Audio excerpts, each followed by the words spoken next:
English അറിയാത്ത നമ്മുടെ MP K Radhakrishnan മലയാളത്തിൽ വളരെ രസകരമായി ഒരു കൂട്ടരെ വരച്ചു കാണിച്ചത് കാണാം.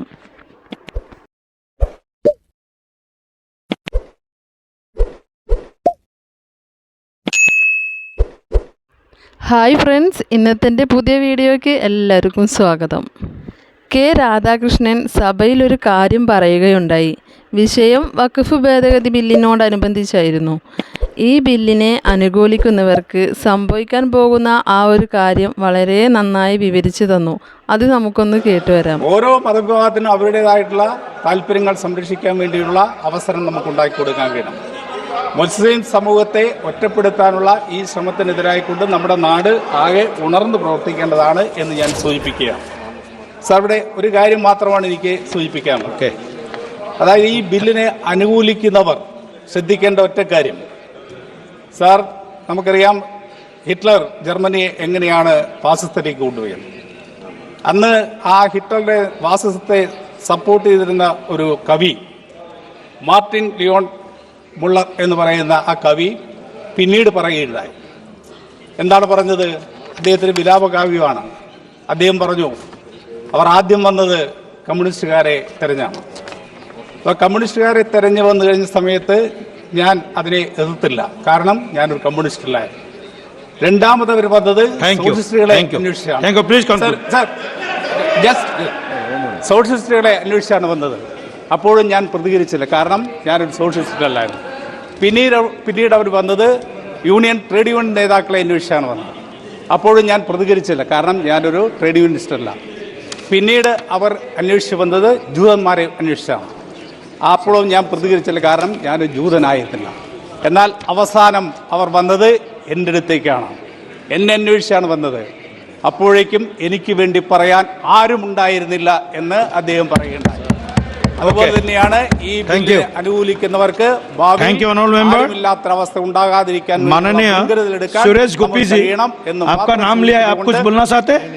വഖഫ് ഭേദഗതി എന്നത് ഒരു മുസ്ലിം വിഭാഗത്തോട് കേന്ദ്ര സർക്കാർ ചെയ്യുന്ന വലിയ അനീതിയാണ്.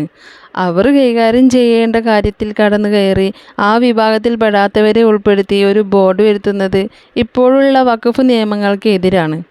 മറ്റു മതസ്ഥരുടെ ഇത്തരം ബോർഡുകളിൽ എന്തുകൊണ്ടാണ് നിയമ ഭേദഗതി വരാത്തത് എന്ന ന്യായമായ ചോദ്യം ഉയർന്നു നിൽക്കുകയാണ്. ഞാനൊരു ഒറ്റ കാര്യം സൂചിപ്പിക്കുകയാണ്. സർ, കേരളത്തിൽ ദേവസ്വം ബോർഡുകളുണ്ട്. ഒരിക്കൽ ഒരു ദേവസ്വം ബോർഡിലെ മെമ്പറുടെ പേര് ഒരു ക്രിസ്ത്യൻ പേരുമായി ബന്ധപ്പെട്ട് ബഹുമാനപ്പെട്ട മന്ത്രി സുരേഷ് ഗോപിയെ ശ്രദ്ധിക്കുന്നുണ്ട്.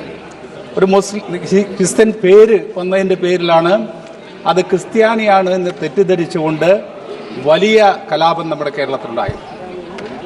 അതായത് ഹിന്ദു ദേവസ്വം ബോർഡിലേക്ക് 1987 ഹിന്ദു ക്ഷേത്രം ഹിന്ദുക്കൾക്ക് വിട്ടുകൊടുക്കണം എന്ന് പറഞ്ഞുകൊണ്ടുള്ള വലിയ സമരം അന്നാണ് അവിടെ നടത്തിയത്.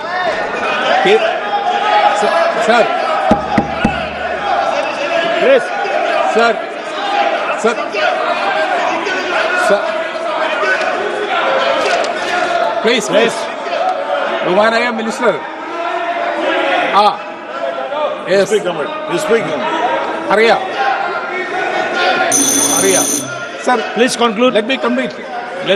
Please conclude. സഭകളിൽ ഭാഷ അറിയാത്തവർ എങ്ങനെയാണ് കാര്യങ്ങൾ പറയുന്നതും കേൾക്കുന്നതും? സ്വാഭാവികമായി നമുക്ക് തോന്നുന്ന ഒരു ചോദ്യമാണിത്. നമുക്ക് അറിയുന്ന ഭാഷയിൽ നമുക്ക് കാര്യം പറയാം. ചിലരുടെ തലയിൽ കാണുന്ന ആ സാധനം ഉണ്ടല്ലോ, ചെവിയിൽ വെച്ചാൽ ഏത് ഭാഷയും ആവശ്യപ്പെട്ടാൽ ട്രാൻസ്ലേറ്റായി കേൾക്കാൻ സാധിക്കും. അതുകൊണ്ട് തന്നെ പറയേണ്ട കാര്യങ്ങൾ വ്യക്തമായി ഏത് ഭാഷയിലും പറയാം. സുരേഷ് ഗോപി കെ രാധാകൃഷ്ണന് നൽകിയ മറുപടിയിലെ ആക്ഷൻ സുരേഷ് ഗോപിയുടെ ചില സിനിമകളിലെ ഹീറോ ആക്ഷൻ കഥാപാത്രത്തെ ഓർമ്മപ്പെടുത്തുന്നു. നിങ്ങൾ ഇനിയും സിനിമ ഡയലോഗ് പറഞ്ഞ് അതിലെ ആക്ഷൻ ഹീറോ ആകാൻ ശ്രമിക്കുന്നത് വളരെ ലജ്ജാവഹമാണ്. കേരളത്തിൽ പ്രത്യേകിച്ച് തൃശ്ശൂർക്കാർക്ക് ആക്ഷൻ ഹീറോ കാണിക്കാൻ സുരേഷ് ഗോപി ചെയറിനോട് സമയം കേണപേക്ഷിച്ചെങ്കിലും അടുത്തത് KC വേണുഗോപാലിനെ ചെയർ വിളിച്ച് സുരേഷ് ഗോപിയുടെ ആവശ്യം തള്ളിക്കളയുകയായിരുന്നു.